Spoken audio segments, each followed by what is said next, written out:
भगवान श्री कृष्ण ने जब मोहिनी रूप धारण किया तो उनके सौंदर्य पर 33 करोड़ देवता मोहित हो गए। सभी देवताओं ने मन में यही कामना हुई कि ऐसी सुंदरी उनकी पत्नी बन जाए, परंतु केवल एक देवता ऐसे थे जिनके मन में मोहिनी के प्रति इस तरह का भाव नहीं आया। वे थे सूर्यदेव। सूर्यदेव ने मोहिनी रूप को देखकर मन ही मन कहा, यदि ये मेरी पुत्री बन जाए तो मेरा जीवन धन्य हो जाए।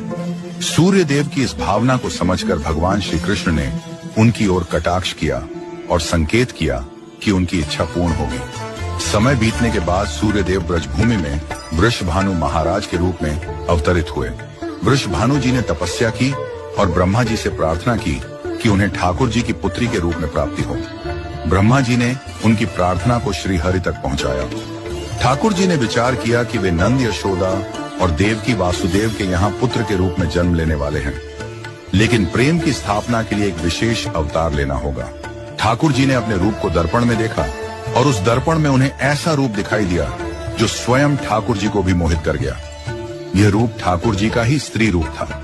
उन्होंने इस रूप को स्थिर किया और लक्ष्मी जी के वस्त्रों, आभूषणों और श्रृंगार सामग्री का उपयोग करके इस दिव्य स्वरूप को सजाया। जब यह स्वरूप पूर्ण हुआ तो ऐसा प्रतीत हुआ मानो सूर्य और चंद्र का एक साथ मेल हो गया हो।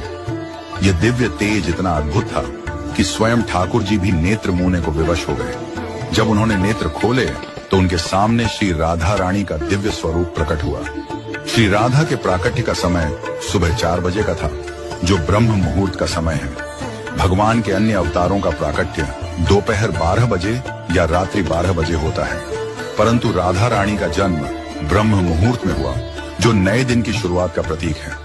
यह इस बात का संकेत था कि प्रेम का प्रकाश संपूर्ण विश्व में फैलने वाला है। राधा रानी के अवतरण पर वृषभानु महाराज और कीर्तिदा माता के घर उत्सव मनाया गया। सभी गोप गोपियां ब्रजवासी आनंद में झूम उठे, लेकिन एक अद्भुत घटना ने सबको चकित कर दिया। राधा रानी अपनी आंखें नहीं खोल रही थीं। वृषभानु महाराज और माता कीर्तिदा इस बात को लेकर चिंतित हो गए। कई साधु संत और विद्वान उनके दर्शन करने आए, लेकिन किसी के भी प्रयास से राधा रानी ने अपनी आंखें नहीं खोली। तभी देवताओं के आग्रह पर नारद मुनि वहां आए। उन्होंने राधा रानी के पास बैठकर उनकी स्तुति की। नारद मुनि ने जैसे ही स्तुति गाई, राधा रानी ने पहली बार अपनी दिव्य नेत्रों से नारद मुनि की ओर देखा। उस समय राधा रानी का स्वरूप ऐसा था मानो मृग नयनी सुंदर बालिका अपने पालने से झांक रही हो। यह दृश्य देखकर नारद जी आनंद से झूम उठे।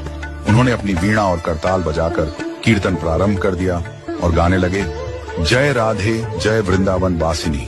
वृषभानु महाराज